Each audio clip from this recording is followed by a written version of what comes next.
So, hello, Namaskar, good morning, Swagat, welcome.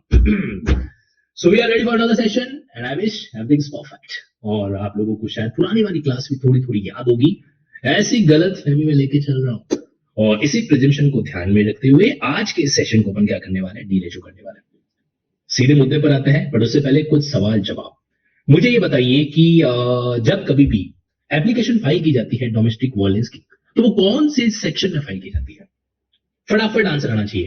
कौन से section के अंदर हम लोग डोमेस्टिक वायलेंस के अगेंस्ट में एप्लीकेशन है जो फाइल करते हैं? क्विकली आंसर दीजिए। और जिन्होंने इसका आंसर दे दिया है वो अगले सवाल का जवाब दीजिए। अगर काउंसलिंग के लिए भेजा जाता है एग्रीड पर्सन को या फिर जो सामने वाला रेस्पोंडेंट है उसको, तो काउंसलिंग के लिए किसके पास भेजा जाता है? काउंसलिंग के लिए किसके पास भेजा जाता है? आंसर दीजिए। काउंसलिंग के लिए किसके पास भेजा जाता है? सोच समझ के आंसर देना, कोई जल्दबाजी नहीं है, कोई गड़बड़ी है जो नहीं है। सर्विस प्रोवाइडर के पास भेजा जाता है। वेरी गुड, सर्विस प्रोवाइडर के पास भेजा जाता है। चलो, बहुत अच्छी बात है। अब मेरे को ये बताओ कि सर्विस प्रोवाइडर की लिस्ट जो है वो कौन मेंटेन करता है? क्विकली आंसर आना चाहिए। सर्विस प्रोवाइडर की लिस्ट जो है वो कौन मेंटेन करता है? टिक टिक 1, टिक टिक 2, टिक टिक 3। प्रोटेक्शन ऑफिसर कौन मेंटेन करता है? प्रोटेक्शन ऑफिसर जो है वो लिस्ट मेंटेन करता है। प्रोटेक्शन ऑफिसर की जो ड्यूटीज है वो कौन से सेक्शन में दे रखी है? प्रोटेक्शन ऑफिसर की जो ड्यूटीज है वो कौन से सेक्शन में दे रखी है? सेक्शन 7, 8, 9, 10, 11, 12, कौन सा सेक्शन? सेक्शन 9। Very good. अब अगला सवाल, डोमेस्टिक इंसिडेंट रिपोर्ट कौन कौन प्रिपेयर कर सकता है? डोमेस्टिक इंसिडेंट रिपोर्ट जिसके बेसिस पर मजिस्ट्रेट क्या कर सकता है? सिचुएशन को आगे डील करता है। तो कौन कौन जो है वो आपकी डोमेस्टिक इंसिडेंट रिपोर्ट, घरेलू हिंसा रिपोर्ट प्रिपेयर कर सकता है? The answer is protection officer as well as service provider. शाबाश, वेरी गुड। अब मेरे को ये बताओ कि फर्स्ट हियरिंग की डेट से, पहली सुनवाई की तारीख से, ये जो प्रोसीडिंग है डोमेस्टिक वायलेंस की, वो प्रोबेबली कितने टाइम पीरियड में या कितने नंबर ऑफ डेज में फिनिश होनी चाहिए? कितने नंबर ऑफ डेज में इसका डिस्पोजल होना चाहिए, निस्तारण होना चाहिए इस प्रोसीडिंग का? 60 डेज। कितना? 60 डेज। वेरी गुड, होशियार हो गए आज तो। अच्छा, मेरे को ये बताओ, पहली हियरिंग जो है वो एप्लीकेशन रिसीव होने के कितने दिनों में होनी चाहिए? पहली hearing application under section 12 receive होने के कितने दिनों में होनी चाहिए? अब बताओ। 3 डेज के अंदर। शाबाश। अब मेरे को ये बताओ कि जो हम नोटिस भेजते हैं, सर्विस ऑफ नोटिस, वो कौन से सेक्शन में भेजा जाता है? सर्विस ऑफ नोटिस कौन से सेक्शन में भेजा जाता है? बताइए, सर्विस ऑफ नोटिस जो है वो कौन से सेक्शन के तहत भेजा जाएगा? Very good. कौन सा होगा? Section number 13। शाबाश। अब मेरे को ये बताओ कि नोटिस जो है वो कितने टाइम पीरियड में सर्व हो जाना चाहिए? मतलब जो है सामने वाली पार्टी के पास में इस बात की जानकारी मिल जाए तो उसके रिगार्डिंग कुछ टाइम पीरियड दे रखा है, वो टाइम पीरियड कितना है? नोटिस पीरियड कितना होना चाहिए? सीधा सवाल। नोटिस पीरियड जो है वो कितना होगा? 2 डेज का होगा। बहुत बढ़िया, शाबाश। अच्छा, अब मेरे को एक बात बताओ, ये जो नोटिस सर्व करने का जो बात कह रखा है, तो नोटिस सर्व करने की कोई स्पेशल प्रोसीजर डोमेस्टिक वायलेंस में दे रखी है क्या? कोई special procedure as to service of notice दे रखी है क्या? यस और नो? यस और नो। बड़ा सिंपल सा सवाल पूछा, फटाफट सिंपल सा आंसर दे दीजिए। The answer is no. तो फिर हम क्या करेंगे? मतलब नोटिस कैसे सर्व करवाएंगे? डोमेस्टिक वायलेंस कानून के तहत जो है नोटिस सर्व करना है तो उसको कैसे करवाएंगे? Question mark. हाँ सर, ये तो नहीं पढ़ा। अच्छा चलो, एक और सवाल पूछ लेता हूं। पहले इसका जवाब सुन लीजिए। आप लोगों को अभी भी डोमेस्टिक वायलेंस की कुछ और सेक्शन ऑब्जर्व करने हैं जहां पे कुछ न कुछ लिखा हुआ होगा। हो सकता है हम लोग क्या करेंगे? बीएनएसएस को फॉलो करेंगे, या हो सकता है सीपीसी को फॉलो करेंगे। So let's see. ओके, चलिए, कोई जनरल सवाल है। मैंने आप लोगों को एक बार ना अलग अलग ऑर्डर्स के बारे में सामान्य जानकारी दी थी, जैसे रेजिडेंस ऑर्डर, आपका प्रोटेक्शन ऑर्डर, मॉनिटरी रिलीफ का order, custody order, compensation order. मेरे को बताइए कौन सा वो ऑर्डर है जिसकी अगर कॉम्प्लायंस नहीं हो तो ऑफेंस बन जाएगा? कौन सा वो रिलीफ है, कौन सा वो ऑर्डर है जिसकी अगर कॉम्प्लायंस ना हो, जिसकी अगर पालना न की जाए तो फिर ऑफेंस की कैटेगरी में आ जाता है? फटाफट आंसर स्क्रीन पर आ रहा है या नहीं आ रहा है? मैं ही बता देता हूं, प्रोटेक्शन ऑर्डर। अब एक चीज नोट करना, पता है, जिस टॉपिक को हमने गहराई में पढ़ा है ना, जिस टॉपिक को हमने डिटेल में पढ़ा है ना, उसका आप लोग आंसर फटाफट दे रहे हो, और जिसको हमने ऊपरा ऊपरी पढ़ा है उसके बारे में इतना कॉन्फिडेंट अभी तक नहीं आ रहा है। इसीलिए 100 बातों की बात। कोई कह रहा है मॉनिटरी ऑर्डर, कोई कह रहा है रेजिडेंस ऑर्डर, है ना? तो ऐसे केस के अंदर जरूरी है कि आज की जो क्लास है आप उसको बहुत ही मन लगा कर पढ़े, ठीक है जी। डोमेस्टिक वायलेंस कानून को आपको हल्के में नहीं लेना, मैंने भी हल्के में ले लिया था ठंडे पानी को। आप देख रहे हो उसका दुष्परिणाम। नाउ सी, अब आगे बढ़ते हैं अपन यहाँ पे। अब हमारे सामने ये सेगमेंट है, आज मैं आपके सामने जो है अलग अलग तरह के जो रिलीफ है उनके बारे में डिस्कशन करने का प्रयास है जो करने वाला हूं। ओके, चलिए let's start. Attention please, section number 17, बहुत ध्यान से सुनना और समझने की कोशिश करना। इजी गोइंग वे के अंदर है लेकिन चीजें इंपॉर्टेंट यहाँ पर आपके बीच में होने वाली है। देखो क्या लिखा हुआ है, the right to reside in shared household. सबसे पहले तो ये आता है कि शेयर्ड हाउस होल्ड आप किसको कहेंगे, मतलब आपका रहने का अधिकार है, आपका निवास का अधिकार है। आप लोगों ने नोटिस किया आजकल कुछ एक ऐसी वीडियो वायरल हो रही है जिसमें बहुरानी जो है वो ससुराल के घर के आगे गेट बजा रही है, ससुराल वालों ने गेट बंद करके रखा है, वो कहती है नहीं मैं तो इस घर के अंदर ही जाऊंगी, है ना, मेरे को यहीं पे रहना है वगैरह वगैरह। ऐसे कुछ 2-3 वीडियो वायरल हुए, शायद आप लोगों ने देखे होंगे, नहीं तो सर्च करना कि daughter in law trying to enter in the in laws house but the house was locked, viral video, ऐसा करके सर्च करना, आपको कुछ कुछ वहां पे देखने को मिल जाएगा। अब ये बात मैं आपको क्यों बता रहा हूं पता है, इसके पीछे जो सबसे बड़ा जो रीजन है वो यहाँ पर ये है कि कहीं न कहीं जो है हमें इस बात को ध्यान में रखना पड़ेगा कि इस तरह की जो वीडियोस हमारे सामने आती है ना, ये वीडियोस प्रैक्टिकल लॉ को क्या करती है, तरीके से कनेक्ट करती है, लिंक कैसे करती है, क्या है। Anyway let's do it.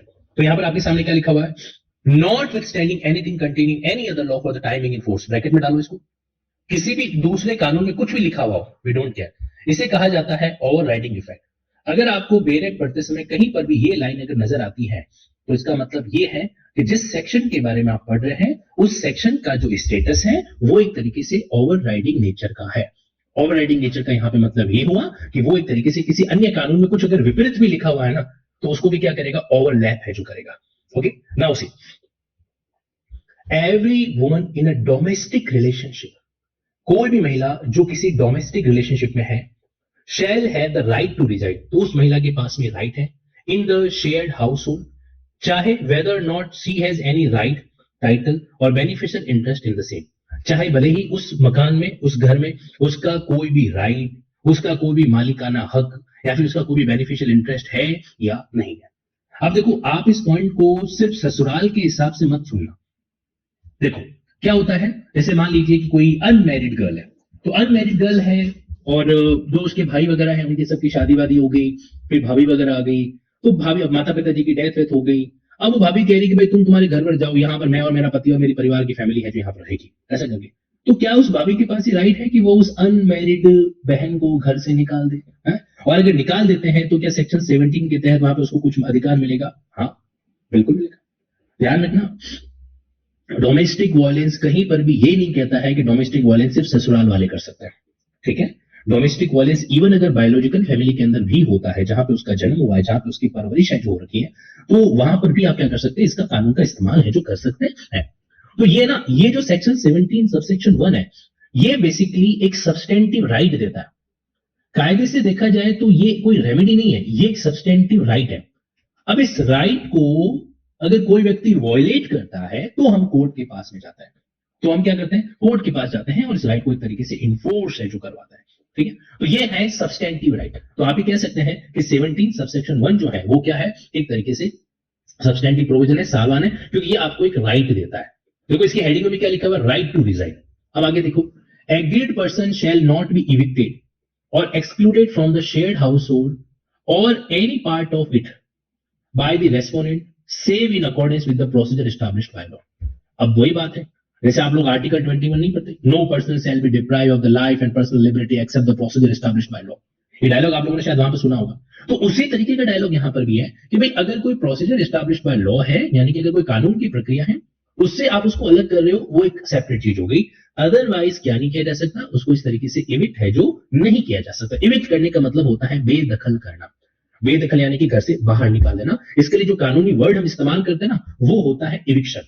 जैसे मकान मालिक ने किराएदार को बाहर निकाल दिया, तो इसकी अंग्रेजी कैसे बनेगी, the landlord has evicted his teenage, उसने अपने टीनेज को क्या कर दिया, इविक्ट कर दिया। दिस इज कॉल्ड इविक्शन, बेदखली, ठीक है। कुछ शब्दों को हमें ध्यान में रखना होता है। मैं आपको शायद प्रीवियस सेशन में एक हिंदी वाला एक जजमेंट दिखाया था डोमेस्टिक वायलेंस का ना, कैसे कैसे भारी भारी शब्द इस्तेमाल किए गए। ओके चलिए, नाउ मूविंग हेड। तो अब यहां पर आपके सामने ये क्या है, ये बेसिकली एक तरीके से भी इस राइट को प्रोटेक्ट है जो करता है। 17(1) के अधिकार को 17(2) क्या करता है, प्रोटेक्ट है जो करता है। तो ये बात यहां पर आपके सामने आ गई, तो आप उसको बाहर नहीं निकाल सकते। अब मैं आपको दो चीजें समझा देता हूं। देखो आपके सामने दो वर्ड आपके सामने, एक है डोमेस्टिक रिलेशन और दूसरा है शेयर्ड हाउस होल्ड। अब जरा मेरे से, यानी कि आपको 17 का अधिकार कब मिलेगा, नंबर 1 जब आपके पास में शेयर्ड हाउस होल्ड हो और उस हाउस होल्ड के अंदर आप एक डोमेस्टिक क्या कहते हैं रिलेशन के अंदर रह रहे हो, तब जाके आपको सेक्शन 17 मिलेगा। ये फॉर्मूला याद रखना। What are the essential condition, कौन सी एसेंशियल कंडीशन है फॉर द सेक्शन 17? तो दो एसेंशियल कंडीशन है, शेयर्ड हाउस होल्ड होना चाहिए और उस शेयर्ड हाउस होल्ड के अंदर आप डोमेस्टिक रिलेशन के अंदर रहने चाहिए। अच्छा हम मेरे को बताओ उस हाउस होल्ड के अंदर उस महिला का क्या होना चाहिए, कोई दूसरा अधिकार होना चाहिए, या फिर उसका टाइटल होना चाहिए, या फिर उसका कोई बेनिफिशियल इंटरेस्ट होना चाहिए? क्या ये जरूरी है? नो, ये जरूरी नहीं है। ओके, तो ध्यान रखना, आपके पास अगर रेड पेन है ना, तो आप इसके नीचे क्रॉस लगा दो, यहां पे इस तरीके से क्रॉस, या फिर ये भी क्रॉस। टाइटल जरूरी नहीं है, बेनिफिशियल इंटरेस्ट है जो जरूरी नहीं है ना। जैसे बहुरानी, आप कह रहे हैं कि भाई बहुरानी का तो मकान ही नहीं है, ये मकान तो है ससुर के नाम का है। तो क्या ससुर के मकान के अंदर भी, क्या ससुर के मकान के अंदर भी बहू को रहने का अधिकार है? Let me show you something. देखो अब मैं आपके सामने viral video, daughter in law trying to enter in the house of father in law which was locked from inside by father in law। अब मैंने यहाँ एक छोटा सा कुछ सर्च किया, आई विश कि मुझे कुछ चीजें देखने को मिल जाए तो मैं आपके सामने उसको मेंशन यहाँ पर करवा सकूं, और नहीं तो आप इसको देख लेना, ठीक है। तो यहां पे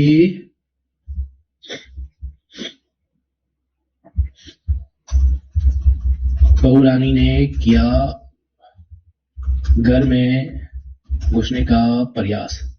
एक्चुअली क्या होता है कई बार ना इस तरीके से, मतलब वो हिंदी वाले कंटेंट को पकड़ लेते हैं ना। ठीक है, वही बात है कि जब ढूंढने को आते हैं तो वो नहीं मिलता है, बाकी कुछ और मिल जाएगा। अब क्या है कि सास ससुर बहुरानी इतने सारे किस्से आपको देखने को मिल जाते हैं कि फिर जो चीज हमको चाहिए ना, वो बेचारा एक बार इंटरनेट में कंफ्यूज हो जाता है। इसीलिए सही समय पे सही वीडियो को डाउनलोड करके रखो। मैं आपको एक बात बताऊं, अब शायद आपको सुनने में अटपटी लगेगी, बड़ी रियलिटी है। अगर कानून में हमें किसी प्रोविजंस को, हमें किसी चीजों को याद रखना है ना, तो जो ये अलग अलग वायरल वीडियोस कभी हमारे सामने आता है, 1 मिनट की क्लिप आ गई, तो हमें इनको सेव करके रख लेना चाहिए। हमें क्या कर लेना चाहिए, इनको सेव करके रख लेना चाहिए, और हो सके तो उस पर कुछ 1-2 लाइनें टाइप भी कर देनी चाहिए। इसका फायदा ये होता है कि समटाइम व्हाट हैपन कि हम इस चीजों को ऑब्जर्व है जो करवा पाते हैं। जैसे मैं आपको एक मेरी अप्रोच है जो बताता हूँ। मेरा ही मानना है कि जैसे बच्चों के जितने भी इंसिडेंट या एक्सीडेंटल केसेस होते हैं, जैसे सडनली स्कूल की वैन ने बच्चे को उतारा, फिर स्कूल की वैन को पता भी नहीं कि बच्चा आगे से होके आ रहा है और गलती से स्कूल वैन जो है वो बच्चे के ऊपर चढ़ गई, है ना, ऐसा कोई मामला। या फिर मान लीजिए बच्चे ने गेट से उतरा, अचानक किसी ने पुश कर दिया, या 2 बच्चों की लड़ाई में ऐसा हो गया, या फिर एक बच्चे ने दूसरे बच्चे को जबरदस्ती स्विमिंग पूल के अंदर डुबा दिया। आई डू जनरली कि मैं उन चीजों को, लिंक को जो शेयर करके रखता हूँ, और बी ऑनेस्ट विथ यू, मैं उसको अपने चाइल्ड को दिखाता हूँ कई बार, उस वे में समझाने की कोशिश करने के लिए। क्योंकि हमारा ह्यूमन नेचर है कि जब हम किसी चीज का विजुअल्स देखते हैं ना, तो वो चीज हमारे माइंड में सेट रहती है, और फिर हम कोशिश करते हैं कि हम वो वाली गलती है जो ना करें। ओके, तो अकॉर्डिंगली ये चीजें मतलब आप मान के चलना कि मायने रखती हैं, और इससे आप एक तरीके से प्रोटेक्शन या एक तरीके से प्रिवेंशन है जो कर सकते हैं। तो ये आप लोगों को इसलिए कह रहा हूं मैं कि कोई भी ऐसा वायरल वीडियो है, जैसे अभी वो आगरा कैंट का कोई वीडियो भी चर्चा में चल रहा है कि वहां के जो स्टेशन मास्टर थे उनको आरपीएफ ने इस तरीके से पीट पीट के घसीटते मारा। तो जब कभी भी कोई चीज पढ़ते हैं ना, तो वहां पे वो ऑटोमेटिकली हमारा दिमाग क्या करता था, उसको रिलेट है जो कर देता है, हमारा माइंड क्या कर देता है, उसको रिलेट कर देता है कि अच्छा हाँ ये तो मैंने वहां पढ़ा था। ठीक है, चलिए, तो अब ये पॉइंट आप याद रखना कि बहू का कोई अधिकार हो, कोई मालिकाना हक है, कोई बेनिफिशियल इंटरेस्ट है या नहीं है, doesn't matter, it is not at all relevant for the purpose of section 17। देखो राइट टू रिजेक्ट बहुत जरूरी है। रोटी कपड़ा मकान, हम लोग बचपन से सुनते आ रहे हैं कि 3 आधारभूत चीजें कौन सी है, रोटी कपड़ा मकान। अगर मैं मकान की बात करूं तो सेक्शन 17 मकान की बात कर रहा है, section 17 talks about the rises. अब जरा आप इन दोनों को पॉइंट को पढ़ना, तो ये है जरूरी चीज। डोमेस्टिक रिलेशन होना जरूरी है क्या? यस। शेयर्ड हाउस होल्ड होना जरूरी है क्या? यस। लेकिन टाइटल राइट होगा, ये होना जरूरी नहीं है। अब देखो यहां पर मैं आपके सामने एक और पॉइंट, डेफिनेशन क्लॉज में आ जाऊंगा। देखो इस कानून को हल्के में मत लेना। ये डोमेस्टिक वायलेंस कानून जो है ना, मतलब भारत के अंदर अगर आधी से ज्यादा आबादी महिलाओं की है, तो उस आबादी के अंदर कहीं ना कहीं जो है आपको क्या होता है, इस तरह के मामले देखने को मिल जाते हैं। Okay, that's obviously very relevant. चलिए आगे मूव ऑन करते हैं। शेयर्ड हाउस होल्ड क्या लिखा हुआ है, लेट्स सी। इसका मतलब होता है एक हाउस होल्ड जहां पे वेयर द पर्सन एग्रीड, जो व्यक्ति जो परेशान हो रखा है, लीव्स और at any state has levied. देखो इसने वर्तमान का भी लिखा है, रहता है, रहती है, या फिर किसी भी स्टेज पर कभी रही हो, हैज लीव्ड। ओके, तो दोनों बातें लिखी हुई। इन अ डोमेस्टिक रिलेशनशिप इधर सिंगली और अलोंग विद द रेस्पोंडेंट, तो या तो अकेली रही हो। अब कोई भी महिला अकेली जो है किसी डोमेस्टिक रिलेशन में कब रहेगी, मुझे बताओ। एक अविवाहित महिला किसी डोमेस्टिक रिलेशन के अंदर कब रहती है? जनरली बायोलॉजिकल फैमिली, जनरली कब, बायोलॉजिकल फैमिली, और या फिर as a divorcee, sorry as a widow, not divorcee. As a widow जब वो रहती है और उसका पति दुनिया में नहीं रहा, तो वहां पे वो एज ए विडो है, लेकिन अपने ससुराल के साथ में जो रह रही है। और अदरवाइज मान लीजिए क्या रह रही है, वो अपनी बायोलॉजिकल फैमिली के साथ में जो रहती है। तो दो चीजें यहाँ पे क्या करती है, वर्कआउट है जो करती है। तो सिंगली या फिर अपने पति के साथ रहती है अलोंग विद द रेस्पोंडेंट। ठीक, तो आप इसके ना एग्जाम्पल पे क्या लिख सकते हैं कि सिंगली को जनरली अपन कहां से कनेक्ट करते हैं, बायोलॉजिकल फैमिली। लेकिन सिर्फ बायोलॉजिकल फैमिली ही होगी ऐसा जरूरी नहीं है। ओके ना, अलोंग विद द रेस्पोंडेंट, अब आप इसको क्या कह सकते हैं, इसको कह सकते हैं इन लॉज यानी कि ससुराल। तो उनके साथ वो डोमेस्टिक रिलेशन के अंदर रहती है। देखो ध्यान रखना, वर्ड यूज हो रखा है डोमेस्टिक रिलेशन, ना कि मैरिटल रिलेशन, और ना ही कोई दूसरा वर्ड। इन्होंने वर्ड लिखा है डोमेस्टिक रिलेशन, यानी कि डोमेस्टिक वर्ड एक बहुत ही वाइड इंटरप्रिटेशन है। अगर कोई व्यक्ति किसी एक घर के अंदर घरेलू तरीके से रह रहा है, तो उनके बीच में क्या क्या रिश्ता हो सकता है। एक महिला अगर कहीं पर रह रही है, तो रिश्ता भाई बहन वाला हो सकता है, रिश्ता बाप बेटी वाला हो सकता है, माँ बेटी वाला हो सकता है ना, रिश्ता पति पत्नी वाला हो सकता है, रिश्ता सास ससुर और बहू वाला हो सकता है। इट कैन बी, मतलब ये बहुत सारी चीजों क्या करता है, कवर्ड जो करता है। लेकिन मुझे एक बात बताओ, अगर एक लड़की किसी पीजी में रह रही है, तो क्या वहां पे डोमेस्टिक रिलेशन है? क्या एक लड़की अगर पीजी में रह रही है, पीजी समझते हो ना, पेइंग गेस्ट वगैरह, जो गर्ल्स हॉस्टल वगैरह है, क्या वहां पे डोमेस्टिक रिलेशन होगा? द आंसर इज नो, वहां पे नहीं होगा। ठीक है, क्योंकि वहां पे मामला डोमेस्टिक रिलेशन का नहीं है, वहां पे मामला कॉमर्शियल रिलेशन का है ना। कॉमर्शियल रिलेशन क्यों? क्योंकि वहां पे वो जो रह रही है वो पे कर रही है उसका हर महीने का। इट जस्ट लाइक, जैसे आप चाहे पीजी में रहो और चाहे किराएदार बन के रहो, बात एक ही है, आपका स्टेटस एक तरीके से सेम ही है। मतलब आप क्या करते हो, रेंट पे करते हो और अकॉर्डिंगली वहां पे रहते हो। तो आपकी और उसके बीच में एक तरीके कैसा रिलेशन होता है, यहाँ पर रिलेशन जो होता है वो कहलाता है कॉमर्शियल, वो डोमेस्टिक नहीं होगा, वो नॉन डोमेस्टिक कैटेगरी के अंदर जो आएगा। ओके नाउ सर, क्या कोई मैरिड लड़की जो है वो अपने पीयर में शादी के बाद भी सेक्शन 17 में अधिकार प्राप्त कर सकती है क्या? देखो अब यहाँ पे जो है ना, दो तीन बातें हैं जो आ जाती है। आप जो बात कर रहे हो ना, वो कर रहे हो the right of daughters in ancestor property और फादर्स प्रॉपर्टी, आप यहाँ पे उसकी बात कर रहे हो। क्योंकि डोमेस्टिक रिलेशन आप एट ए टाइम में एक जगह पे रखोगे। कुछ बातें कानून में लिखी हुई नहीं है, बट थोड़ा सा इसका लॉजिकल इंटरप्रिटेशन होता है कि एक इंसान एक समय पे एक जगह पे डोमेस्टिक रिलेशन को मेंटेन करता है। हाँ ठीक है, कानून ने यहाँ पे हैज लिव्ड भी लिखा है, यानी कि आप कभी है जो रहे थे, तो वो एक अलग एस्पेक्ट भी यहाँ पर आ जाता है। तो अगर मान लीजिए कि शादीशुदा महिला है, ससुराल छोड़ के अपने पियर में आके रह रही है, पियर में 2-4 महीने रही, फिर उसके भाई भाभी ने मना कर दिया वगैरह, तो वहां पर उसको अधिकार मिल सकता है। बाकी आप इस डेफिनेशन को अच्छे से पढ़ो, मतलब सारा खेल डेफिनेशन पे आ रहा है। तो अकेले में या along with respondent and include, और साथ में क्या लिखा हुआ, such a household whether own or tenanted either jointly by the aggrieved person. अब यहाँ पे क्या लिखा हुआ है, इंक्लूड सच अ हाउस, और इसमें क्या शामिल हो जाएगा, ऐसा हाउस जो उसने होल्ड कर रखा है, चाहे वो मालिक के रूप में हो या टेनेंटेड हो, either jointly by the aggrieved person and the respondent, और owned or tenanted by either of them, in respect of which either the agreed person or the respected or respondent or both jointly singly have any right, title, interest or equity in income। अब देखो sir ये क्या हो रहा है, पीछे से क्या लिखा है इन्होंने, बताता हूं। अब इन्होंने इस कैटेगरी को थोड़ा और आगे तक लेके चले गए। ये कह रहे हैं कि भाई आपने ये जो राइट होल्ड करके रखा है ना, तो हो सकता है ये राइट आपका, मतलब अब मकान आपका खुद का था, या फिर वो जो मकान था एक तरीके से टेनेंटेड कैपेसिटी के अंदर है जो था, जहां पर आप अपने पति के साथ इस तरीके से रहे जो रहे थे। बट इट डजंट मीन कि यहाँ पर आपका लीज भी शामिल हो जाएगा। ओके, ये तो jointly by the aggrieved person and the respondent, या तो एग्रीड पर्सन और उसके, यहाँ पे रेस्पोंडेंट का मतलब आप मान के चलना कि जो इस तरीके से शामिल है। यहाँ पे बात ओवरऑल की जा रही है, जैसे पूरे के पूरे ससुराल वाले किराए पे रहते हैं, आप समझना इस बात को, जो सास ससुर पति और जो बहू है वो सभी किराए के मकान में ही रह रहे हैं, तो उस किराए के मकान में भी उसके उनके साथ रहने का उसका अधिकार है। आप इसको अगेंस्ट द लैंडलॉर्ड मत समझना, यहां पे जो लैंग्वेज लिखी हुई है वो लैंग्वेज अगेंस्ट लैंडलॉर्ड वाली नहीं है। ओके, तो आप इसको क्रॉस लगा देना, not against landlord, not against the landlord. ये बात यहां पर आती है, नॉट अगेंस्ट द लैंडलॉर्ड। यहां पर बात सिर्फ हो रही है कि भाई ससुराल वाले हो सकता है अपने खुद के घर में रहते हो या फिर वो किसी किराए के मकान में जो रहते हो, इस बात से उसको कोई फर्क है जो नहीं पड़ता। ठीक है, jointly by the aggrieved person respondent, या फिर दूसरा क्या लिखा हुआ, owned or tenanted by either of them in respect of which either the agreed person or respondent jointly have any right, title या इंटरेस्ट और इक्विटी वगैरह वगैरह। अब यहां तक इसको ब्रैकेट में डाल दीजिए, इधर से लेके पूरा का पूरा ब्रैकेट आ जाएगा। तो चाहे वो जिस घर की बात कही जा रही है वो घर उनका खुद का हो, ससुराल वालों का वगैरह का, या टेनेंटेड हो, या फिर उसमें उनका किसी तरीके से कोई भी राइट हो, टाइटल हो, इंटरेस्ट हो, इक्विटी हो, किनका जो जिसके खिलाफ वो ये काम डीले जो करना चाहती है। एंड इंक्लूड, और साथ ही साथ में और कौन सा हाउस इंक्लूड कर रही है जरा देखो। आप यहां पर एक चीज नोट करना, पहले इन्होंने एक हाउस होल्ड का मतलब समझाया, ये है नंबर 1। ओके, पहला पॉइंट ये है पहला घर।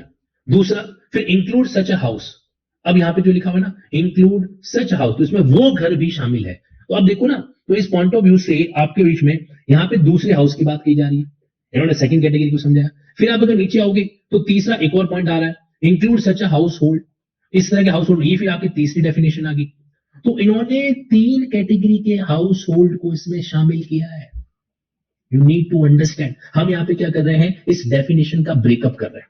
ठीक है, तो इस डेफिनेशन का जब आप ब्रेकअप करोगे तो ये 3 पॉइंट आपके सामने देखने को मिलेंगे। यहाँ पे पहला तो हाउस कौन सा हो गया, वेयर, ये यहां से स्टार्ट हो रहा है, हाउस होल्ड वेयर, ये पहला। फिर दूसरा ये वाला, फिर तीसरा which may belong to the joint family of which the respondent is a member, या फिर वो जॉइंट फैमिली का जो है हाउस है, जिसको आप कह सकते हैं हिंदू अनडिवाइडेड फैमिली, HUF।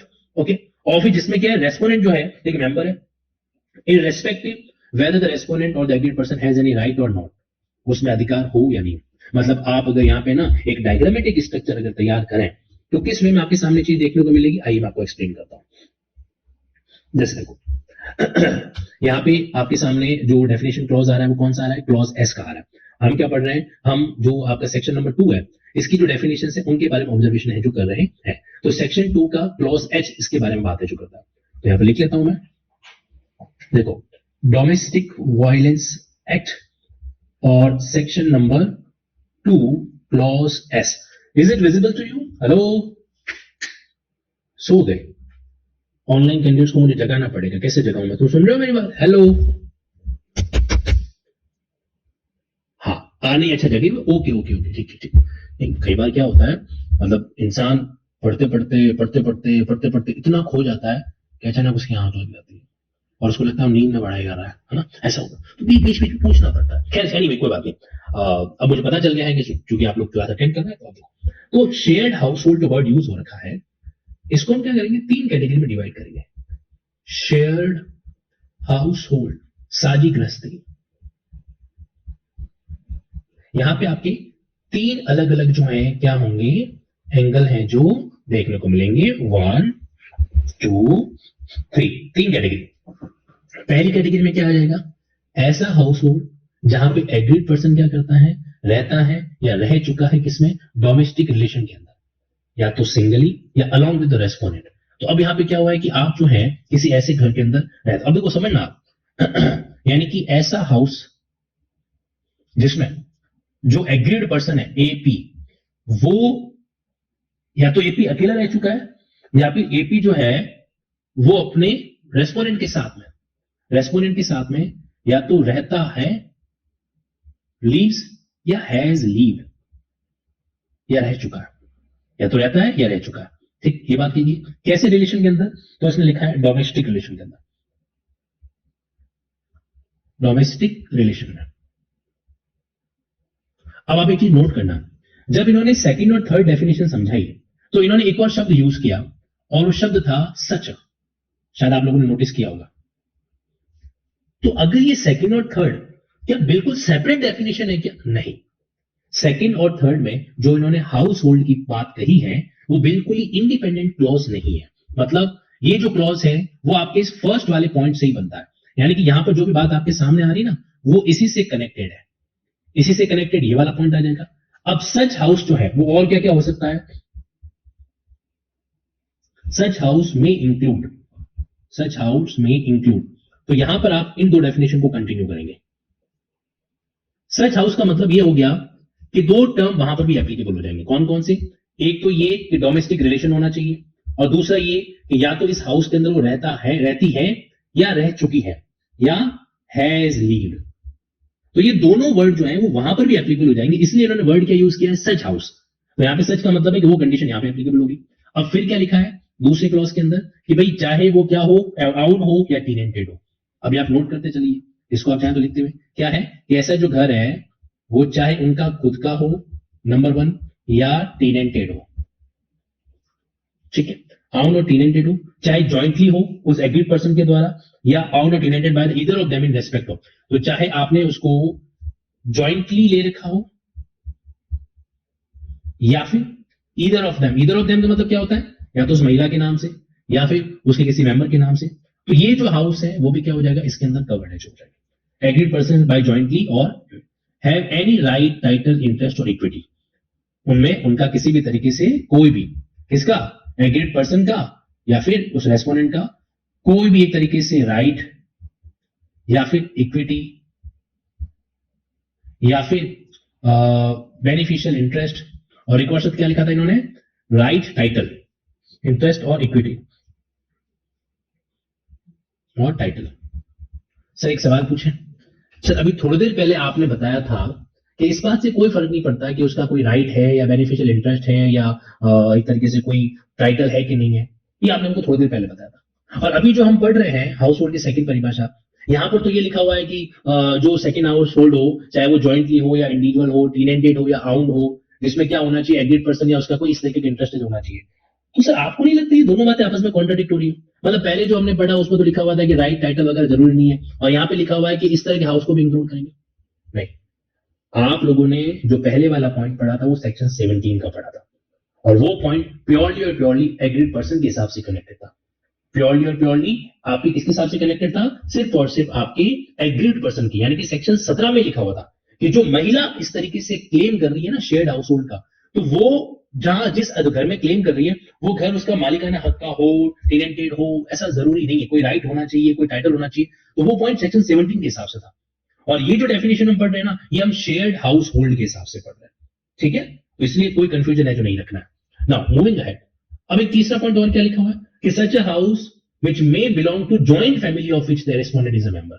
अब आपको क्या करना है, तीसरा इसमें क्या इंक्लूड करेंगे, मान लीजिए कोई जॉइंट प्रॉपर्टी है, जॉइंट प्रॉपर्टी जिसमें क्या है, जो रेस्पोंडेंट है ना वो क्या है, मेंबर है। जैसे अपन नहीं कहते कि भाई ये हमारी पुश्तैनी मकान है, पुश्तैनी हवेली है, जिसके अंदर पति जो है वो भी क्या है, एक तरीके से को पार्टनर है जो होता है, अधिकार है जो होता है, तो वो पॉइंट इसके अंदर आ जाएगा। चाहे उसका क्या नहीं हो वहां पे, रेस्पोंडेंट एग्रीड पर्सन का वहां पे कोई राइट, टाइटल, इंटरेस्ट वगैरह है या नहीं है, लेकिन अगर जॉइंट फैमिली है और उसका मेंबर है तो वहां पे आ जाएगा। अच्छा एक बात बताओ, क्या आफ्टर पार्टीशन ये जो तीसरा वाला क्लॉज, अगर मान लो कि जॉइंट प्रॉपर्टी का पार्टीशन हो गया, क्या फिर भी तीसरा वाला क्लॉज एप्लीकेबल होगा क्या? मैं सिर्फ तीसरे वाले क्लॉज का पूछ रहा हूं, हाँ या ना। अगर जॉइंट फैमिली का पार्टीशन हो गया, क्या फिर भी यहाँ पे तीसरा वाला क्लॉज लागू हो सकता है? सोच के बताओ, कोई जल्दबाजी नहीं है। द आंसर इज नो, नहीं होगा। क्यों नहीं होगा? अरे भाई जब जॉइंट फैमिली का हमने बंटवारा करा दिया तो जॉइंट फैमिली कहां रही अब? सिंपल सा लॉजिक है। जब जॉइंट फैमिली का पार्टीशन हो गया तो जॉइंट फैमिली तो एग्जिस्ट ही नहीं कर रही, अब तो एग्जिस्ट नहीं कर रही तो फिर ये थर्ड वाला पॉइंट भी नहीं आएगा। ओके, तो ये ओवरऑल बात ये है कि सेक्शन 2 क्लॉज एस जो है वो बहुत ही टेक्निकल तरीके से इन्होंने मेंशन करा रखा है। अगर ये चाहते तो इसको थोड़ा आसान कर सकते थे। एनीवे जो भी है, अब हमने इसको इस वे में डील जो कर दिया है, और आपको ये पॉइंट क्या करना है, दिमाग में ध्यान जो करके रखना है, शेयर्ड हाउस होल्ड, साझी गृहस्थी। अब चलो एक दो और पॉइंट पे, इज दैट क्लियर? से यस और नो? क्या आपको ये शेयर्ड हाउस होल्ड वाला टॉपिक समझ में आ गया? वेरी गुड, समझ में आ गया ना, बहुत बढ़िया। चलो जी, अब हम डोमेस्टिक रिलेशन को समझते हैं। सी, डोमेस्टिक रिलेशन के अंदर आपके सामने जो चीज आ रही है, find it out. Very good, ये ज्यादा लंबा चौड़ा नहीं है। इसमें क्या लिखा हुआ है, ऐसा रिश्ता, कैसा रिश्ता, वही कोई सीरियल नहीं है स्टार प्लस के अंदर, ये रिश्ता क्या कहलाता है?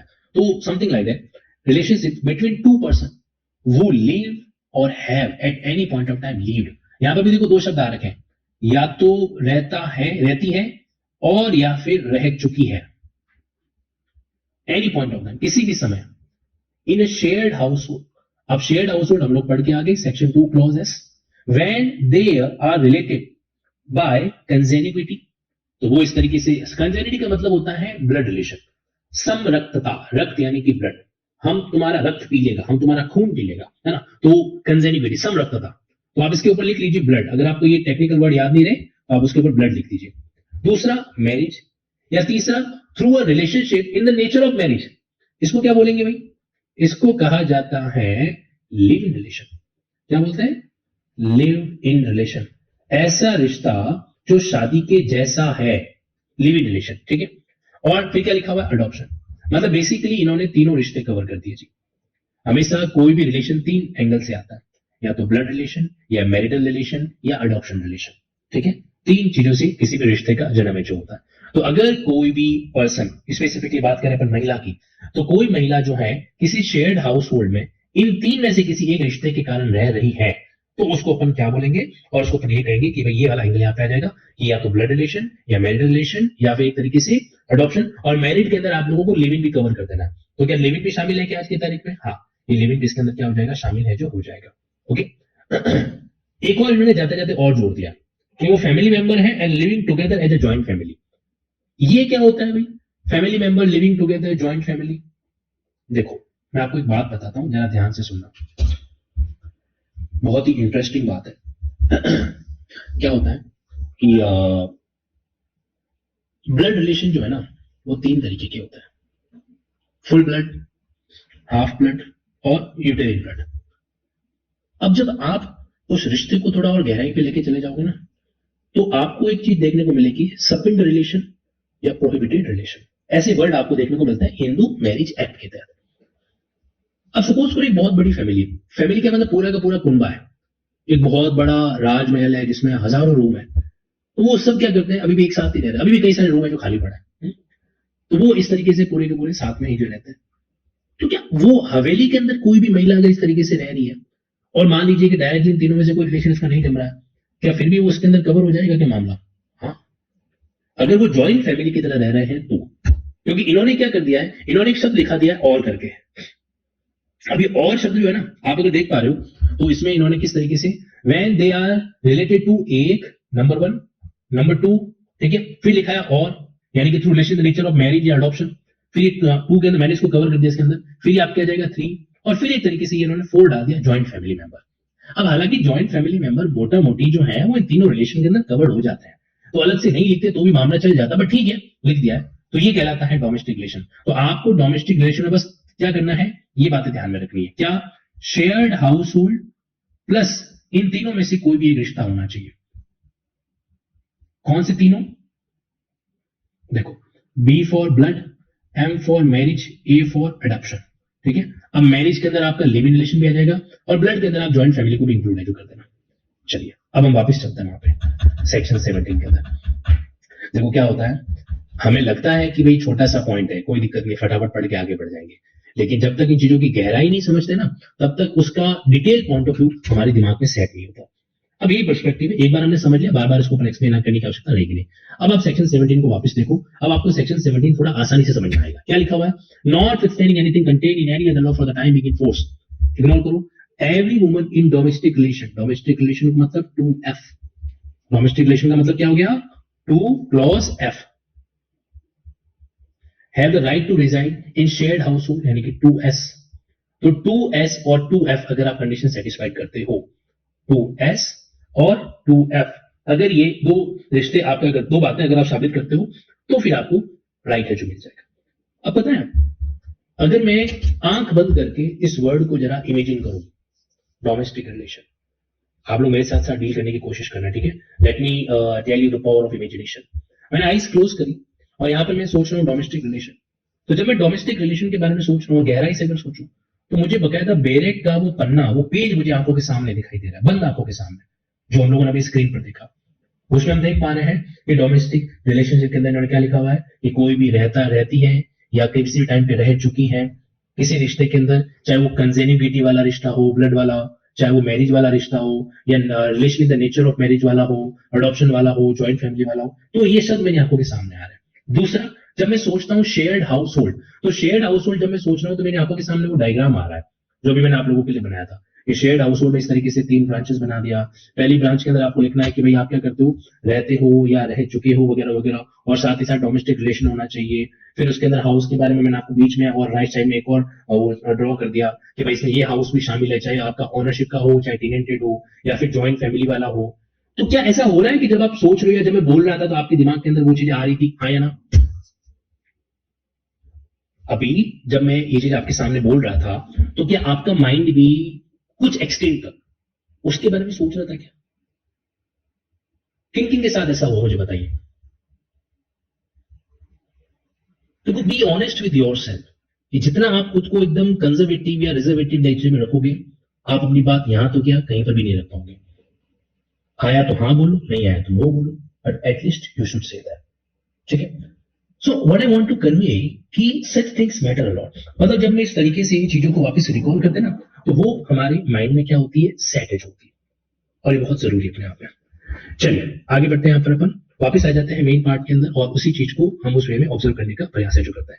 यानी कि जो बातें हमारे सामने शेयर्ड हाउस होल्ड को लेकर, जैसे मैं इस डायग्राम की बात है जो कर रहा था, तो ये डायग्राम है जो हो गया यहाँ पे। तो हम कभी भी कोई भी टॉपिक पढ़ते हैं ना, तो पढ़ने के बाद में हमें 2 सेकंड के लिए आंखें बंद करके उसको वापस रिकॉल करना चाहिए।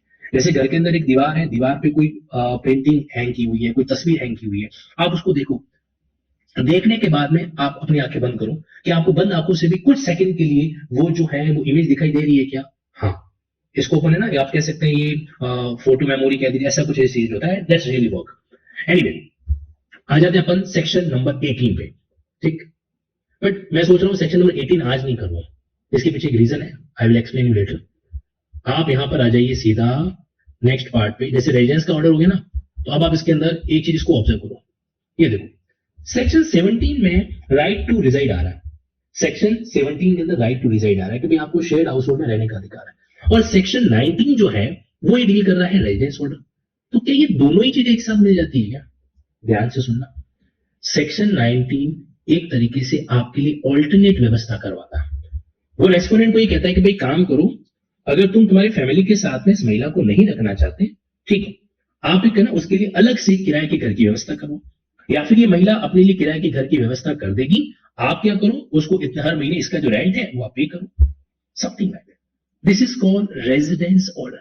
सेक्शन 19 जरूरी नहीं है कि उसी घर के अंदर हो जहां पे वो सामने वाला रेस्पोंडेंट रहता है। Section 19 is about making alternate arrangement for that lady. जैसे देखो क्या आ रहा है यहां पर आपके बीच में, while disposing of an application under subsection 1 so and so, जब इस तरीके से सेक्शन में 12 के अंदर कार्रवाई की जाती है, मजिस्ट्रेट में on being satisfied that domestic violence has taken place. तो पहली बात तो ये कि सेक्शन 19 कब एप्लीकेबल होगा, जब मजिस्ट्रेट इस बात से सेटिस्फाइड हो जाए कि डोमेस्टिक वायलेंस हुआ है। ओके, ये जो सेक्शन 19 है ना, ये एज अ रिलीफ है, और जो 17 था वो एज अ राइट था। ये बात ध्यान रखना, ये क्या है, एज अ रिलीफ है, और वो क्या था, एज अ राइट। सेक्शन 17 वो है राइट, और ये क्या है, ये रिलीफ है। तो अगर डोमेस्टिक वायलेंस हुआ है ऐसा मजिस्ट्रेट को लगे, ये लाइन बहुत इंपॉर्टेंट है, आप समझ लीजिए कि सेक्शन 19 का रिलीफ देने से पहले कहीं कहीं मजिस्ट्रेट को ये लगना जरूरी है कि भाई डोमेस्टिक वायलेंस हुआ है, अदरवाइज वो सेक्शन 19 का रिलीफ नहीं देगा। Further pass is residence order, तो वो क्या करता है, इस तरीके से एक रेजिडेंस ऑर्डर पास करता है। अब इस रेजिडेंस ऑर्डर में क्या क्या चीजें हो सकती है जरा समझना। Number 1, restrain. रेस्ट्रेन का मतलब होता है रोकना। रेस्ट्रेन द रेस्पोनेंट, रेस्पोनेंट को रोकना from dispossessing or in any other manner disturb the position of the aggrieved person from the shared household, whether or not the respondent has a legal or equitable interest in the house. अब चाहे respondent का वहां पे कोई अधिकार हो या नहीं हो, चाहे प्रॉपर्टी ससुर के नाम की हो, आप क्या नहीं करेंगे, उस महिला को, कौन सी जो इसके साथ आपका डोमेस्टिक वायलेंस हुआ है, उसको वहां से डिसपोजेस नहीं करेंगे, उसको वहां से बेदखल नहीं करेंगे, और या फिर किसी भी अन्य तरीके से उस महिला की पोजीशन को आप डिस्टर्ब नहीं करोगे। तो जैसे उसी एक घर के अंदर वो है, वो एक रूम में रहती है, तो अब ऐसा नहीं कि आप उस रूम के अंदर जाके सारा घर का कबाड़ का सामान रख दो ताकि वो वहां पर रह नहीं सके, ऐसा नहीं करेंगे। तो बेसिकली यहाँ पे रेस्पोनेंट को रोका जाता है कि तुम ध्यान रखना, इस लड़की के या इस महिला के जहां पर ये रह रही है उसको वहां से निकालोगे नहीं, या फिर कोई ऐसा काम नहीं करोगे जिससे उसका पोजीशन क्या हो, डिस्टर्ब हो। तो उससे रेस्पोनेंट को रोका जाता है। अगर आप देखेंगे ना तो it is a kind of injection. Injection का मतलब पता है क्या होता है? इंजेक्शन का मतलब होता है कि आप किसी इंसान को कोई भी चीज करने से रोक दो, तुम ऐसा नहीं करोगे, तो एक तरीके से क्या हो गया, रेस्ट्रिक्टिव हो गया, उसके बाद रेस्ट्रिक्शन लगाना। या फिर दूसरा क्या लिखा हुआ है, डायरेक्ट द रेस्पोनेंट, या फिर रेस्पोनेंट को कहा जाएगा कि भाई तुम जो है खुद को उस घर से हटा दो, तुम उस घर में नहीं रहोगे। जैसे मान लीजिए कि वो हस्बैंड है, मारपीट कर रहा है वाइफ के साथ में, कंटिन्यूअसली कर रहा है, डोमेस्टिक वायलेंस हो रहा है। अब वो वाइफ को अगर कहीं और पे रखेंगे, वो बेचारी कैसे सर्वाइव कर पाएगी? हस्बैंड को बोला कि तुम एक काम करो, तुम उस शेयर्ड हाउस होल्ड से बाहर निकल जाओ, तुम वहां से खुद को क्या कर दो, रिमूव है जो कर दो, खुद बाहर निकल जाओ, चाहे भले ही वो घर हस्बैंड के नाम का क्यों ना हो, फिर भी उसको हटाया जा सकता है। एक बार पता है इंटरव्यू के अंदर पूछा सवाल, ये पूछा कि क्या ऐसा पॉसिबल है कि मतलब कि महिला के नाम का घर नहीं है, घर जो है पति के नाम का है, और वहां पे पति को हम घर से बाहर निकालना चाहते हैं, is it feasible? Yes, in such case it is feasible. ऐसे मामलों के अंदर ऐसा फिजिबल है जो हो सकता है। तो ये पॉइंट इन्होंने यहाँ पे क्या कर रखा है, एक वे के अंदर मेंशन है जो कर रखा है। आगे बढ़ते हैं यहाँ पे नेक्स्ट पॉइंट के अंदर। अब देखो क्या लिखा हुआ, तीसरा point C, restrain the respondent या उसके किसी रिलेटिव को from entering any portion of the shared household. मतलब मान लीजिए कि भाई सेकंड फ्लोर पे वो महिला रहती है ना, तो ये कहा जा सकता है रेस्पोनेंट या उसके घर के सदस्यों को कि तुम सेकंड फ्लोर पे नहीं जाओगे, या जिस कमरे में या वो रहती है वहां पे तुम लोग नहीं जाओगे, ऐसा भी किया जा सकता है ना, रेस्ट्रेंट है जो करना। अब हमें लगता है कि सर फिजिकली कैसे पॉसिबल है ऐसा, कि मतलब प्रैक्टिकली कैसे पॉसिबल है कि एक ही घर में कोई रह रहा है और वो एक जगह से दूसरी जगह दूसरे कमरे में जा नहीं सकता? सब पॉसिबल है। लक्ष्मण रेखा हम कहीं पर भी खींच सकते हैं, अगर कोर्ट है, कानून है, तो कहीं पर भी क्या किया जा सकता है, लाइन ड्रॉ की जा सकती है। That's not a big deal. Okay, now moving ahead. तो यहाँ पे किसी पोर्शन में उनको जाने से रोका जा सकता है, तो उनकी एंट्री को क्या किया जा सकता है, रेस्ट्रिक्ट कर सकता है। देखो अब आप ना चाहे तो यहाँ पे कीवर्ड लिख सकता है। कैसे कीवर्ड? सी, जैसे यहां पे मैंने कर दिया एंट्री रेस्ट्रिक्ट, तो आप इसके आगे ऐसा लिख दो, ये कीवर्ड लिख दीजिए, तो इससे आपको आइडिया लग जाएगा। या फिर इसको हटा दो। सी, यहां पर आप एक काम करना कि यहां पे क्या किया जाता है, डिस्पजेस है जो नहीं करना है, तो यहां पर क्या हो गया एक तरीके से कि उस महिला को डिस्पजेस नहीं किया जाएगा, ये इसका कीवर्ड है जो हो गया, उसको हटाना नहीं वहां से। तीसरा क्या किया जा सकता है, रिमूवल ऑर्डर पास किया जा सकता है, रिमूवल, तो यहाँ की कीवर्ड क्या हो गया, एक तरीके से रिमूवल, ये कीवर्ड हो गया। ऐसे करके आप ना कुछ चीजों को लर्न जो कर सकते हो। Further, restraining the respondent from alienating or disposing of the shared household, मतलब उस प्रॉपर्टी को इस तरीके से डिस्पोज ऑफ नहीं करे, बेचे नहीं, या उसके ऊपर कोई लोन नहीं ले। एनक्यूमरिंग का मतलब होता है प्रॉपर्टी को एक तरीके से सिक्योरिटी के रूप में रखवाना, आप इसको आसान भाषा में कह सकते हैं, उसके ऊपर कोई लोनिंग है जो लेना। और डिस्पोज एलिनेट का मतलब होता है प्रॉपर्टी को एक तरीके से क्या कर देना, ट्रांसफर है जो कर देना। तो ये रेस्ट्रिक्शन लगाया जा सकता है कि क्या नहीं किया जाएगा, उस शेयर्ड हाउस होल्ड को रेस्पोनेंट के द्वारा ट्रांसफर नहीं किया जाएगा। आखिर में क्या लिखा हुआ है, restrain the respondent from renouncing his right in the shared household. अब जैसे कई बार क्या होता है, हस्बैंड जो है ना, पत्नी से बदला लेने के लिए वो जो शेयर्ड हाउस होल्ड है ना, उसके अंदर अपना अधिकार छोड़ देता है, त्याग कर देता है कि मेरे को इसमें से कुछ नहीं। जैसे जॉइंट फैमिली प्रॉपर्टी है, 3 भाई है, तो दोनों भाइयों के जो बोल देता है कि मेरे को कोई हिस्सा नहीं चाहिए, इसको बोला जाता है रिनाउंस करना, त्याग करना। तो यहां पर आप कीवर्ड लिख सकते हैं कि हस्बैंड क्या नहीं कर सकता, उस प्रॉपर्टी में हस्बैंड या रेस्पोनेंट जो भी है वो अपना जो राइट है वो रिनाउंस है जो नहीं कर सकता। या फिर क्लॉज एफ, जो कि जनरली होता है, देखो कोई भी डोमेस्टिक वायलेंस की पीड़ित महिला उस घर में जनरली नहीं रहना चाहती जहां पर उसके साथ में डोमेस्टिक वायलेंस हुआ है। Is it reality? तो फिर वो अक्सर कोर्ट से डिमांड करती है कि भाई मुझे कुछ दूसरी व्यवस्था है जो करा दीजिए, तो ये कहा जाता है ऑल्टरनेट अकोमोडेशन। अक्सर है ना ये वाला ऑर्डर जनरली पास किया जाता है, ऑल्टरनेट जो है अकोमोडेशन, ऑल्टरनेट अकोमोडेशन जो उसके लिए करवाया जा सकता है। Directing respondent to secure same level of alternate accommodation for the aggrieved person as enjoyed by her in the shared household और to pay the rent for the same if the circumstances so required। आपको पता है कई बार है ना court proceeding में महिला कहती है, महिला का वकील कहता है सॉरी, महिला का वकील कहता है कि साहब इसका पति जो है वो इस तरीके से एक अपनी जिंदगी गुजार रहा है, मतलब इसके वहां पे नौकर चाकर हैं, ये है वो है, तो सेम स्टेटस ही महिला भी डिजर्व करती है। इसलिए अगर इस महिला को किसी दूसरे घर में रखा जाता है तो एटलीस्ट ऐसे घर में रखा जाए जहां पर उसको सेम लेवल ऑफ लिविंग जो है, सेम लेवल ऑफ लाइवलीहुड जो है मिल सके। तो यहां पे आता है क्योंकि कानून में लिखा हुआ है, क्या लिखा हुआ है, same level of alternate accommodation. तो जैसा शेयर्ड हाउस होल्ड है वैसा वैसा अकोमोडेशन उसके लिए क्या किया जाए, मैंडेटरी किया जाए। इन शॉर्ट मैं आपको एक बात बताऊं ना, तो कहीं कहीं आप ये भी कह सकते हैं, क्या कह सकते हैं कि सेक्शन 17 का रेमेडी है सेक्शन 19। सेक्शन 17 में क्या है कि राइट होना चाहिए, तो अगर सेक्शन 17 में राइट अगर वॉयलेट होता है तो फिर आप रेमेडी ले सकते हो सेक्शन 19 की। ठीक है, this is the point. So that's very relevant and इस बात को आप क्या करना, दिमाग में जरूर सेट करके रखना, और सेक्शन 17 और 19 को लेकर कोई कंफ्यूजन बिल्कुल मत रखना। अब इसकी बाकी की बातें पढ़ लेते हैं। No order under clause B shall be pass against any person who is a woman. देखो ये जो ऑर्डर है बी वाला कि भाई आपको खुद को घर से हटा दो, तो ये ऑर्डर कभी भी किसी महिला के खिलाफ नहीं हो सकता। अब जैसे सासू माँ परेशान कर रही है, बहू रानी चली गई कोर्ट के अंदर, तो क्या आप सासू माँ को उस घर से रिमूव करवा सकते हो? क्या नहीं करा सकते। तो ये ऑर्डर ना रिमूवल वाला किसी महिला के खिलाफ नहीं होगा, लॉजिकल बात है। द मजिस्ट्रेट में इम्पोज एडिशनल कंडीशन। मजिस्ट्रेट को अगर लगे कि भाई ऊपर वाले के साथ साथ में कुछ एडिशनल कंडीशन और लगानी है ना, तो वो मजिस्ट्रेट है जो लगा सकता है। अब एडिशनल कंडीशन क्या हो सकती है वगैरह वगैरह, कि भाई तुम किचन का एक्सेस उसको मना नहीं करोगे, वो खाना बना सकती है वगैरह, तो और जरूरत पड़े ऐसा आदेश में है जो दे सकता है, ताकि एग्रीड पर्सन जो है सेफ रहे उस घर के अंदर, या उसका बच्चा जो है सेफ रहे। तो ये सबसेक्शन 2 कहता है कि मजिस्ट्रेट एडिशनल कंडीशन लगा सकता है। ये कीवर्ड आप लोग मेरे पे नोट करते जाना। अगला point, magistrate may require the respondent to execute a bond. अब मजिस्ट्रेट को लग रहा है कि भाई यार ये कितना भी तो ये बंदा फॉलो तो करेगा नहीं, तो उससे बॉन्ड भरवाया जाता है। वो बॉन्ड हो सकता है पर्सनल बॉन्ड हो या श्योरिटी बॉन्ड के साथ में हो, कि आप वापस डोमेस्टिक वायलेंस नहीं करोगे। ठीक है तो यहां से उससे क्या किया जा सकता है, बॉन्ड भी भराया जा सकता है, क्योंकि हम लोगों ने देखा है सेक्शन 19 कब एप्लीकेबल होता है, जब डोमेस्टिक वायलेंस हो। ठीक है, अच्छा तीसरा पॉइंट कि an order under subsection 3 shall be deemed to order under chapter 8 of CrPC. अब ये जो आपका चैप्टर नंबर 8 है, जो कि आपकी बीएनएसएस कौन सा हो गया, चैप्टर नंबर 9 है जो हो गया, तो आपके बीएनएसएस में सिक्योरिटी का एक चैप्टर है। तो ये कह रहे हैं कि सेक्शन 3 जो है कहता है जो आप बॉन्ड का ऑर्डर है ना वो ऑर्डर माना जाएगा। तो सेक्शन 4 इंडिपेंडेंट नहीं है, सेक्शन 4 सेक्शन 3 का एक्सप्लेनेशन है कि भाई जो बॉन्ड माना जाएगा तो आपको उस वाली प्रोसीडिंग को फॉलो है जो करना है। और आखिर में क्या लिखा हुआ है, while passing in order under subsection 1।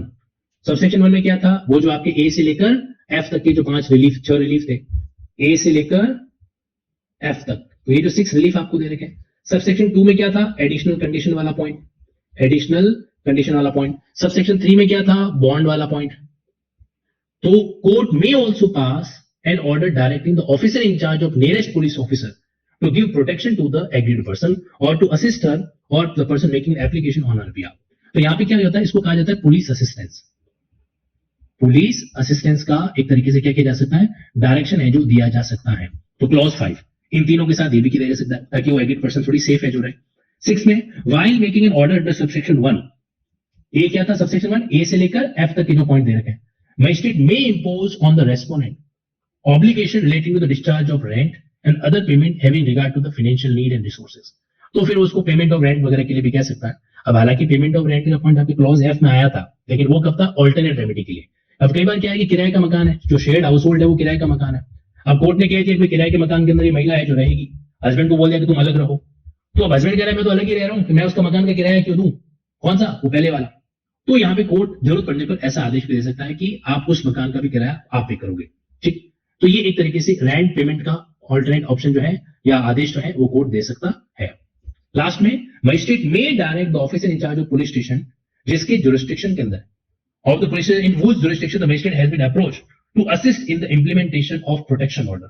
अब देखो ये ना, ये सेक्शन 18 के बाद इन्होंने कह दिया, यहाँ पे सेक्शन 18 के तहत अगर कोई ऑर्डर पास हो रखा है तो उससे रिलेटेड है ये बात। उनको बोलेगा भाई प्रोटेक्शन ऑर्डर पास हो रखा है तो आप इस महिला का इस तरीके से ध्यान रखोगे। और आखिरी क्लोज क्या है, मजिस्ट्रेट ये भी डायरेक्शन दे सकता है कि एग्रीड पर्सन को उसका स्त्री धन जो है वापस लौटाया जाए। तो अगर कोई भी प्रॉपर्टी जो महिला की है वो वापस एक तरीके से उसको क्या कर दी जाए, हैंड ओवर है जो कर दी जाए, ठीक है, जिसके लिए वो एंटाइटल है।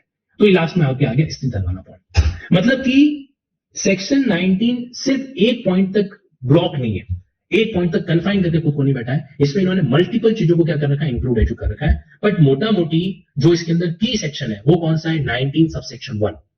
सबसे मेन इंपॉर्टेंट चीज कौन सी है, 19 सबसेक्शन 1 की, और कोई नहीं है। ओके, तो ये बात आपको क्या करनी है, दिमाग में सेट एजू करके रखनी है। रेस्पोनेंट के अंदर अभी हम लोगों ने डिस्कस किया भी था, हस्बैंड के अलावा सास जो भी उसके फैमिली मेंबर है वो भी आ सकता है, और वो छोड़ो बायोलॉजिकल फैमिली मेंबर भी आ सकते हैं। ये पॉइंट हम ऑलरेडी डिस्कस कर चुके हैं ना, ये ध्यान रखना है आप लोगों को। ओके, तो यहाँ पर आपके सामने ये चीज हमें क्या करनी है, ध्यान में है जो रखनी है। Sir there is 2Q respondent is male adult person लिखा है, तो मदर राहुल जी आपके पास जो बेरेक्ट है वो कितना पुराना है? मतलब यहाँ पे जो आप इसकी बात है जो कर रहे हो, सेक्शन 2Q, एक वर्ड बहुत मायने है जो रखता है, बहुत रोल है जो प्ले करता है, ठीक है। तो यहाँ पर आप लोगों को एक चीज हमेशा ध्यान रखनी है कि जनरली ऐसा चीज होता है, लेकिन आप अपने आप पार्ट में क्या कर सकते हो, जैसे बायोलॉजिकल फैमिली वगैरह हो गया, तो वहां पर भी उन चीजों को उसमें डीनेचर करवा सकते हो, ठीक है। अब रही बात महिला के केस के अंदर कि भाई वो महिला हो सकती है, हो सकती है। अब आप देखो यहाँ पर आपके सामने क्या लिखा हुआ है, रेस्पोंडेंट का मतलब adult male person who is or has been in domestic relation with the aggrieved person. पहला पॉइंट ये कि जो उसके साथ में डोमेस्टिकेशन है, and against whom the aggrieved person is sought and relief, जिसके खिलाफ उसने रिलीफ एच मान रखा है। तो ये एक पहला पॉइंट, जिसके अंदर पति भी आ सकता है, ससुर भी आ सकता है। यहाँ पे बात है ना, कभी भी उस महिला को बाहर निकालने की नहीं करता। एग्रीड फीमेल वाइफ और female living relation the nature of marriage में ऑल्सो वाइल कंप्लेन अगेंस्ट। अब इस पॉइंट को पढ़ो तो जरा, ये प्रोविजो क्या कहता है, जनरली एडल्ट मेल के अंदर है, लेकिन जब आप इस प्रोविजो को पढ़ते हो तो प्रोविजो क्या कहता है मुझे बताओ। क्या यहाँ पर सिर्फ हस्बैंड तक कन्फाइन कर रखा है, क्या उसके रिलेटिव हस्बैंड है जो नहीं आ सकते, it will be covered, okay. तो यहां पर आपके सामने इन लॉज तो पूरा ही कवर्ड है, इन लॉज पूरा ही कवर्ड है, लेकिन किसी महिला को अपन घर से बाहर नहीं निकालेंगे, ओके जी। So that's about this domestic violence. आज की क्लास में पे समाप्त करते हैं, फिर आप लोगों से मुलाकात होगी, तब तक के लिए thank you so much, take care, tata, bye bye.